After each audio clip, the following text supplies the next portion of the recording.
we create meditation cushions and eye pillows made out of rescued fabrics. So we have two main missions: to eliminate textile waste and then also promote meditation and well-being to all of our customers. So that is so cool. So Maggie, what does it mean? So did you say rescued or reclaimed fabrics? Can you talk a little bit more about that? totally. So in the garment manufacturing process, there's always 10 to 30% of fabric that's cut away, because just like the nature of like the shapes of our garments, there's always some fabric that needs to be cut away. So all of that fabric right now, in many places, is just going into a landfill or into an incineration process instead of being used. So we are collecting those fabric scraps because they're in perfectly good shape. They're clean and they're ready to be used for something. So we go around to local designers and collect those scraps and then utilize them in our own products. So it's really exciting. That's awesome. So do you have a lot of people, talk to you about the benefits of meditation? Totally, all the time. Because that's really our main goal, is to invite more people into trying meditation, or people who have tried meditation in the past, but they just really hasn't really clicked for them. They haven't really gotten a daily practice or a consistent practice. So I definitely talk to a lot of people about that. Do they ever say, so I know in my experience, and I'd like to, open it up to our group too. So is setting up like a home meditation practice, has that been a barrier for people? Like, is there some kind of, obstacle in the way to setting it up?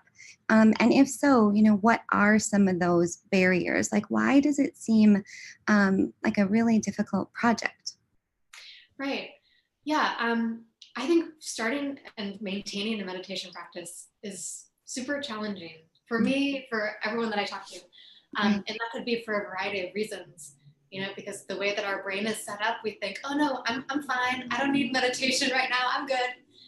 Like I'll just wake up in the morning and I'll just go right to the email straight away. But yeah, so there does have to be the kind of, we need to be helping ourselves realize that in the moment, to create a, to keep us on track, so that when those moments do come around, like, hey, no, I'll just skip today. We need something else to help us maintain our intention to follow through. And that's where creating a space for your meditation practice is so important. A physical space, and maybe space in your calendar as well. Right. So two steps to the intention. One is that I can't, it's kind of like anything that we intend to do. If we don't make time for it, other things get in the way and squeeze it out. So, step one, obviously, is figuring out when in your life it's going to fit. Like, where exactly are you going to put it? And then protecting that space, right? Yeah. Protecting that time, saying, yep, this is when it's going to happen. And then the second part is where. Like, where is it going to happen? So, if we were to go to Google right now and say, hey, Google, how do you set up a home, meditation practice? I am sure we would have 1,000,010 hits about exactly how to do that. I think, the purpose of our conversation is, okay, so we could Google that, but what are the tangible things to do? And also, what are some of the things that get in the way?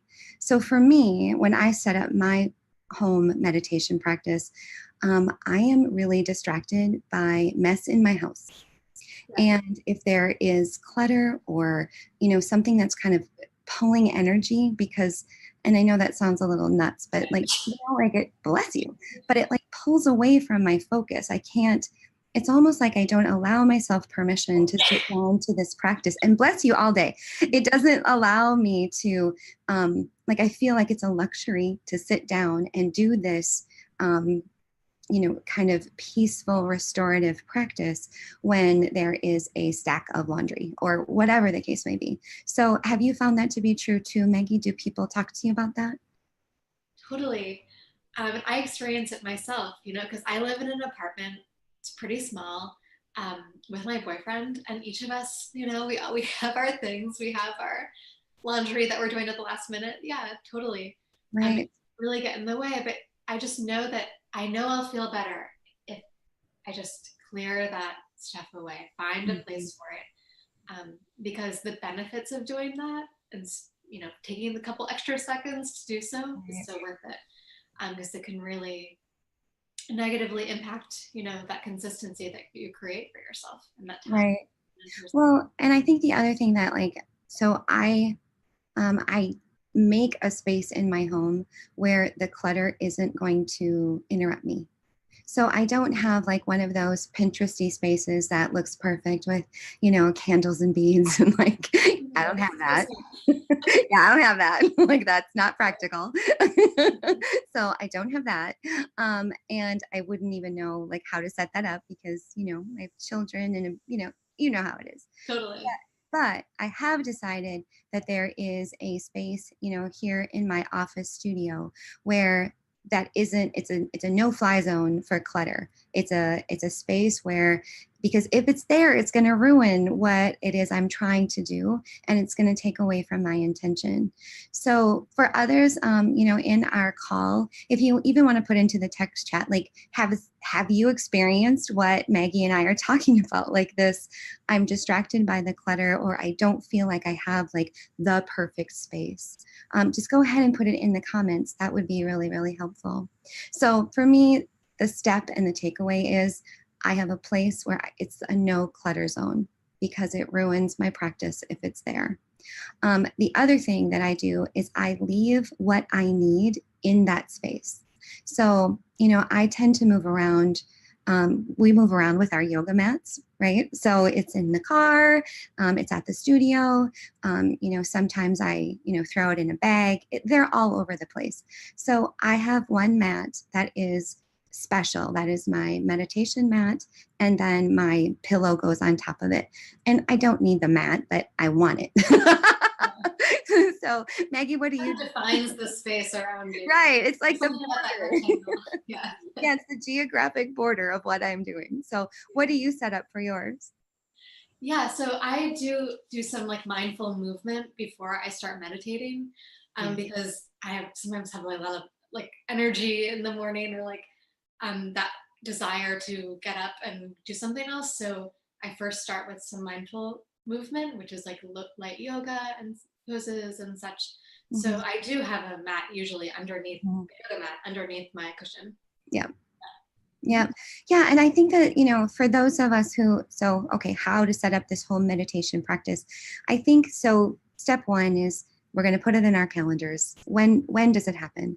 And then step two is, for me, with any new thing, I would be tempted to say Monday, Tuesday, Wednesday, Thursday, Friday, Saturday. I would plot that out and I would just be yeah, I'm going to get it done. And then I would do one or two and feel bad about the 7 that I missed. So instead, what I do, right, is I put it down for let's start easy, 3 times a week, 2 times a week. Let's just try it on. It's practice. Try it on and see how it feels. And more importantly, see how you feel. So I would say that's another step is, don't bite off the big meditation bite all at one time, because it does take a little while to adjust, especially, right? It is uncomfortable at first. Well, and Emily says in our comments too, pets, yes, and other distractions. So, I cannot do a downward dog without a dog in it, right? So that is a real challenge. And pets are attracted to people who are meditating. Honestly, there's something about it. There's vibes going around there. Right, I got to get in on this. Or, my pet opens closed doors with his nose. So he'll just give it a hard enough, nudge and he's in it. So, but to our point about discomfort. So, it's taking a little bite, trying it on, seeing how it feels. I know Emily is just saying that her dogs are attracted to her mat. I know, mine too. And I've tried to give him his own. But it doesn't matter. It has to always be mine. So this discomfort. So for me, it started because you sit in an active posture. And I've tried it before, in Shavasana. Has anyone done that? Like, and then it just ends up being Shavasana because it's too hard to stay focused in such a restorative, peaceful posture, especially if you've got, like something supporting your knees, or, like it doesn't really work the way it's supposed to work. So that was one of the early things I tried. And then another thing that I tried was, or when I started, was I kept questioning, what am I supposed to do? Yeah. That was huge for me. Like, I don't get it. Like what is my role here? Like, what am I supposed to do? So Maggie, do you have people ask you that too? Like, what am I supposed to do when I'm sitting there? Yeah, totally. And it is something that I've experienced. Again, like when I was first starting out, I tried all different types, and I was like, just like searching for, what should this be like? What am I trying to find? Or like, am I supposed to not be thinking at all? Because I can't stop thinking, Right. Or you see it in social or on, media, and they're like, and it's like, I couldn't do that whole time either.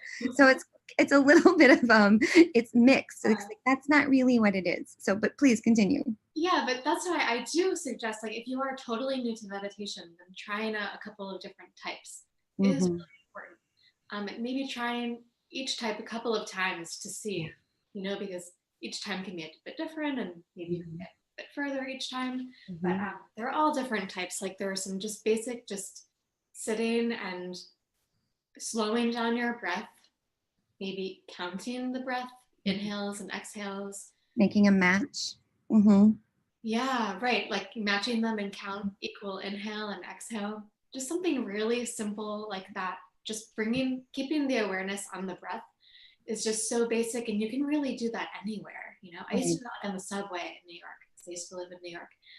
And that's just really setting you up for a meditation. So that's slowing down your nervous system, so you can move from flight, fight, freeze mode into a rest, restore, rest and digest mode. Right. So for me, that kind of just basic breath awareness is a really great place to start. Or it could be something a bit more active. Like my first introduction to meditation was through yoga nidra, which was because I had already had a yoga practice before. So yoga nidra is like a guided relaxation practice. We're usually laying down, but you can do it when you're seated as well. And that's basically usually listening to a recording of this, like a guided meditation, and they take you through the different body parts, and you focus on each body part, creating space in each area and calming down each spot. So I find that's more active, it's more of a visualization, and there's more tangible things to notice in that kind of meditation. So I think that's a really great or to put your attention to something to focus on. Because I do think for a lot of people, like starting out, it's not only what do I need and where do I do it, but what do I do when I get there? I think that is a barrier. And I think like anything we practice, it's not magical right away. Right? Like it takes a little bit of time. And especially, let me use I statements. I tend to go until I drop.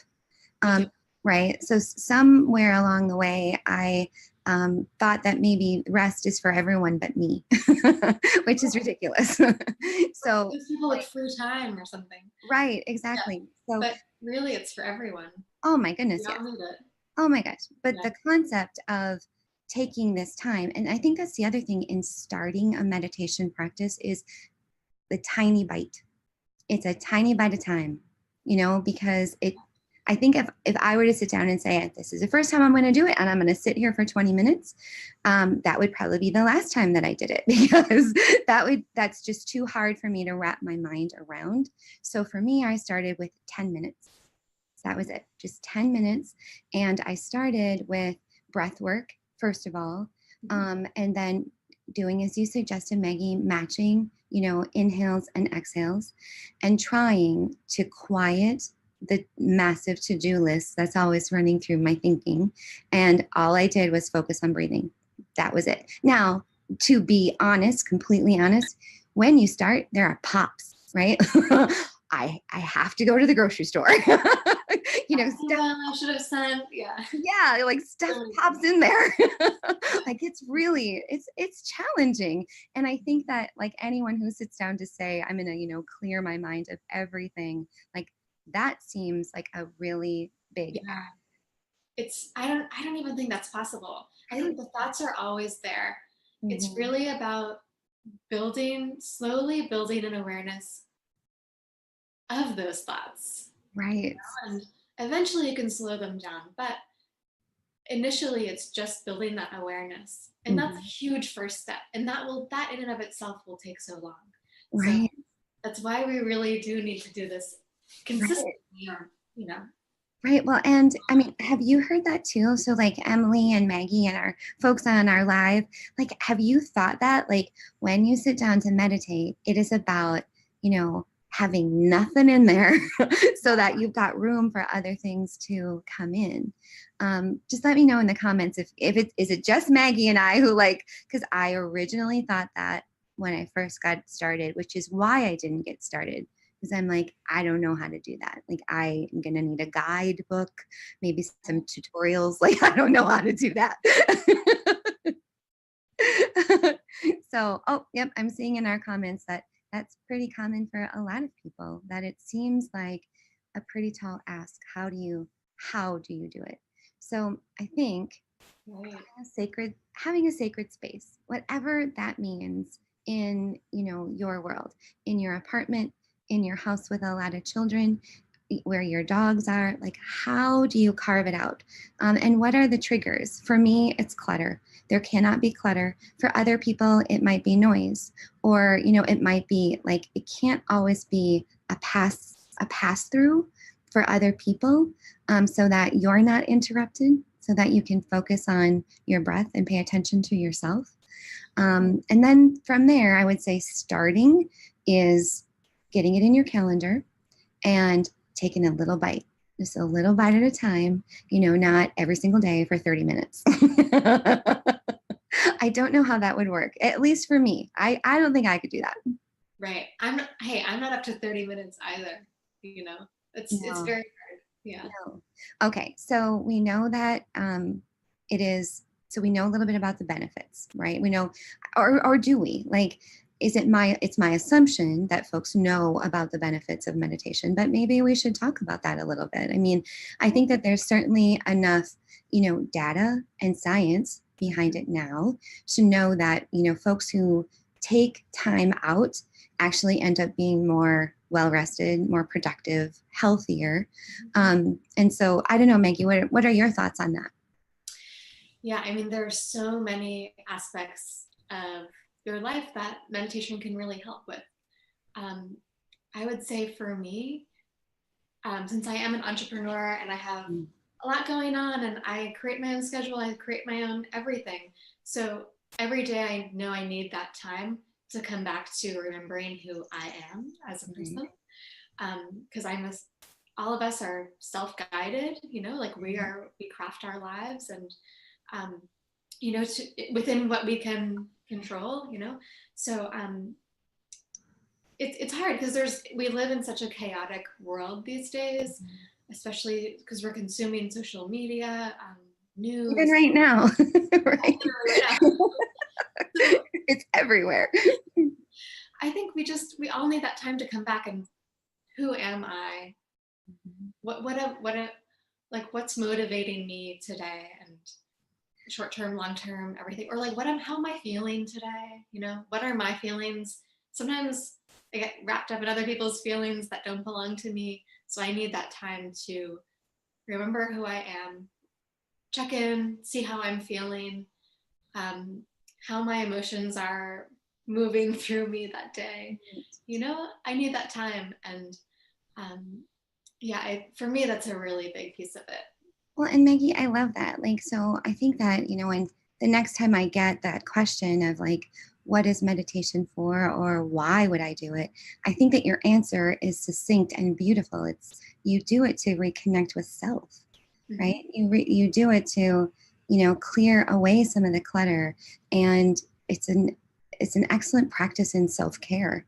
like let's listen to the driver for once, every once in a while, instead of listening to all that other external stimulation. And I think we have a kindred spirit in our friend Emily here, because she's saying in our chat that for her, like anytime she tries to quiet, the top 10 polka hits, which is good, by the way, start, coming through, her thoughts. And so I think that that's one thing that I've learned through my practice is the more I fight to keep whatever is going to pop away, the more I lose my focus. Right. So what I've learned to do is just let the pops come. And that's what I call it. I don't know what else to call it, but they just, it's almost like little thought bubbles that, go off in my head, and these pops happen. And the more I get frustrated with, I'm popping, the longer it takes. And I think that in coming back to self and coming back to the reason that I'm doing it at all is so that I can have that moment to say, okay, Joleen, this is what you do. You pop. You're an idea generator. You are a person where lots of things fire inside that noggin all the time, even here in this space of quiet. So let's acknowledge it and then let that move on. But the more I focus on it, the more I'm like, I'm not doing it right, or it's not working for me. And I think that in the setup of this kind of practice, it's good to know that going in, like it doesn't really work that way. And I think that your words, Maggie, the simplification of what it is, getting back to self and who are you and what do you want? Because if I think about my life before I started having a meditation practice, I didn't ask that question very often. Did you? No. Before I started a meditation practice, I was very disconnected from myself. Me too. You're in good company, for sure. And very disconnected from my body as well. I didn't realize how, when I was in a certain situation, like at work or something, that like I would was almost holding my breath.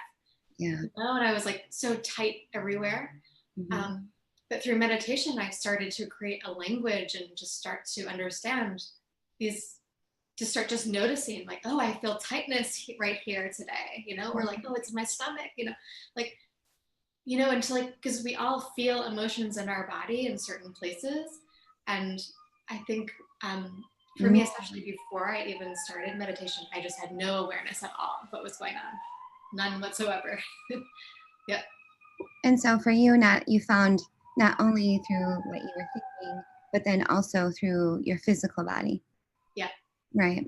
I think that's one of those things that I kind of forget about. And I think it's probably, and it's a good illustration of how it's different for everyone. Because for me, the mind is never quiet. And through my physical practice, which I try to get to every day, I'm pretty steady that I get there every day, that I'm able to feel some of those same things, through the release, through the postures. But the mind, that's the one where I never, like in my meditation practice is the only place I feel it. And so I start to actually crave those moments. Like I can tell when it's, when it's been a while, because I feel frenetic. Is that a word? Frantic and energetic all at once. People say like frenetic energy. Right.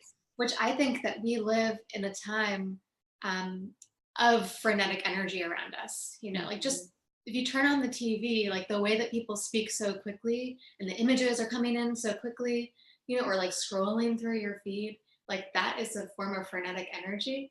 And meditation is a time to go away from that, to find a slow, to slow it all down. Right, exactly. So have you, what's not real? Something I just noticed recently, and it was just kind of one of those things you ever see something so much that you stop seeing it? It was like that. Like I've looked at that a million times, but I've never really looked at it. And we don't like have TV. Like I don't, if people still have TV, like we have Netflix, right? But we don't have channels that you can surf through. And I was somewhere and I saw, I think it was ESPN. And to your illustration of so many things firing, I was just looking at the screen and it was like a split screen. It was split into fours. So there were like 4 quadrants. And then across the bottom, there was like this rapid fire ticker thing. And then over on the sides, there were all of these different scores. But the reason I bring it up is it was like an analogy for like what our life is like all the time. Like this was just one moment on one television screen, but that's kind of what it's like all the time. And so the body and mind need an opportunity to turn off all of that, all of that buzz and chaos, and just have a moment to have self-care and to think about your eloquent statement of who are you and what do you want? Right. Mm-hmm. Yeah, and that's our natural state that we're trying to find. Right. Our natural habitat is in nature, and talking to each other one-on-one, Mm-hmm. and having time alone. Like that's our pure nature. Screens are not natural in any way. So that's why we need that time once a day. Isn't that amazing? Like they are not natural. I think we should embroider that on a pillow. Like screens are not natural, because I think that we think that they are. And screens are not my natural habitat. Yeah. Right, exactly. And they never were. And so no wonder, we have this kind of internal repellent, like the body is craving an opportunity to not be plugged in and stimulated. So, oh my gosh. Okay. So if our question is how to set up a home meditation practice, I think we've talked through some of the tangibles of how. And I'd like to just open it up and see if, from our comments from the folks joining us, there's anything that we missed, or any other insight that you have. We, of course, would love to hear it. And I'll give you an opportunity to put those ideas into our comments. And while you're doing that, why don't we just tell you a little bit about how Maggie and I both have products that serve this space, but that's not the reason that we all got together. It's just we both serve this community in similar but different ways. So at Big Raven Yoga, the business that I own, we design luxury yoga mats. And so they are full color artwork. They are 4.5 millimeters thick. All of the artwork is done either by me or someone on my team, they're machine washable. So if you can imagine, the yoga towel is fused to the back of the mat. So it's one piece of equipment instead of 2. And if you really enjoy restorative or hot yoga or relaxation or meditation, you've got this luxurious surface, this, geographical boundary in which to do your practice. So that's what we do at Big Raven Yoga. We design and manufacture yoga mats that are artistic and also designed for intention. So we try to bring intention into the practice. And I've been a yoga practitioner for 17 years. I know, right? And and a teacher for 7.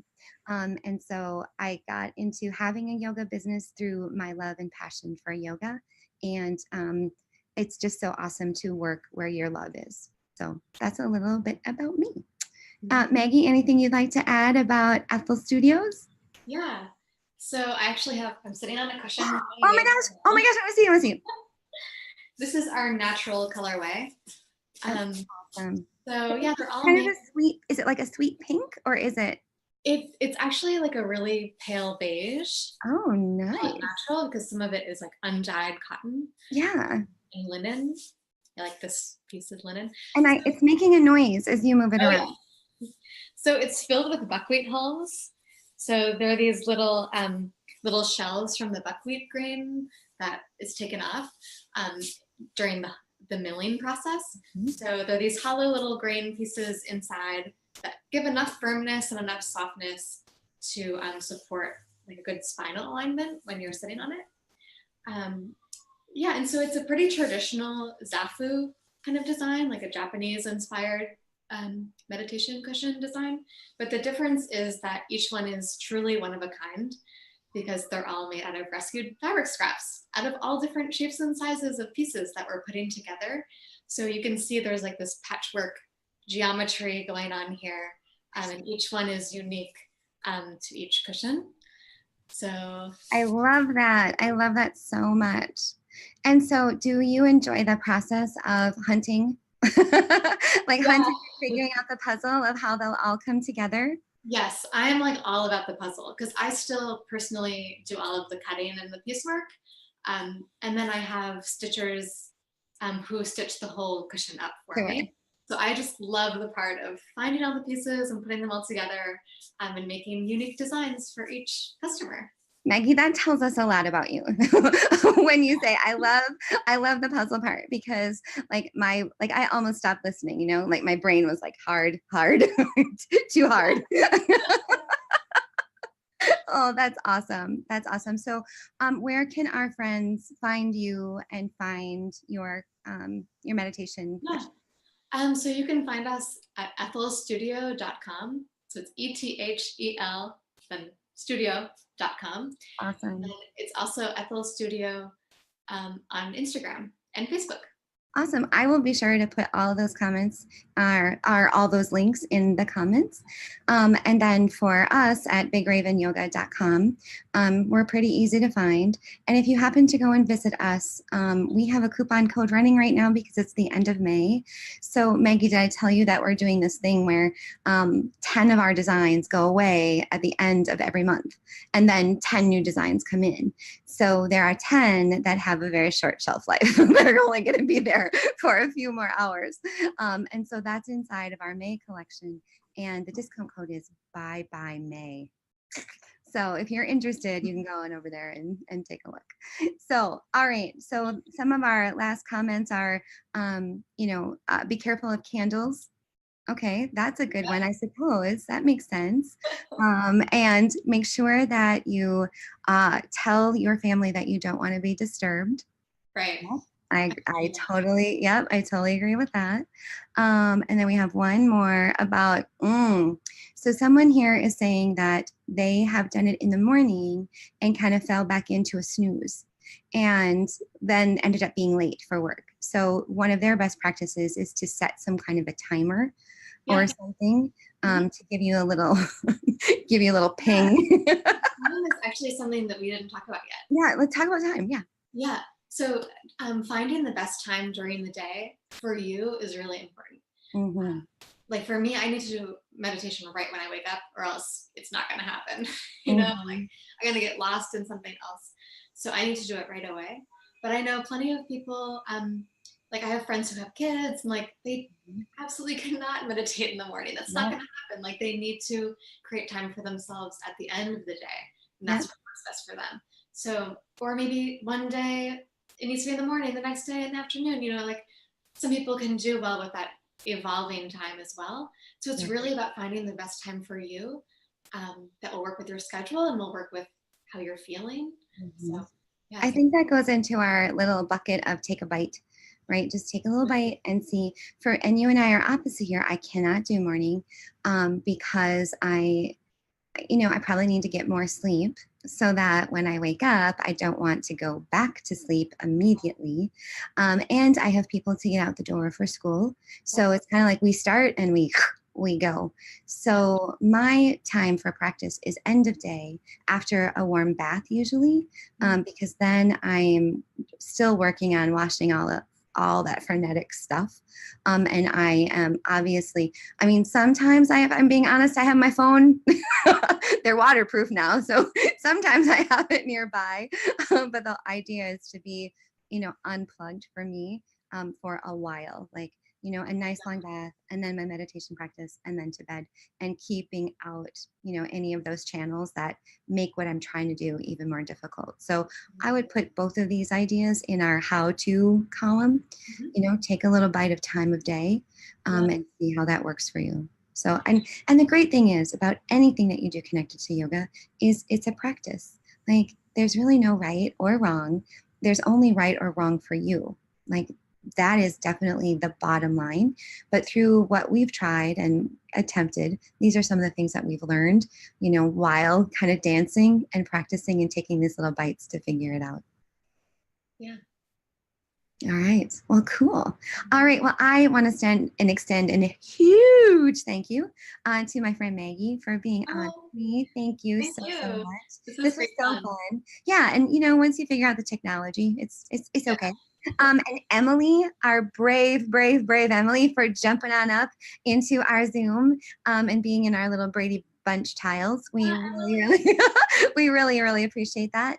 And to all of our other friends and fans on Facebook, thank you so much for giving us a moment of your time, even if you're seeing us, later on in the feed. Maggie and I both appreciate it. So sending lots of love. Thanks, guys. Bye. Bye.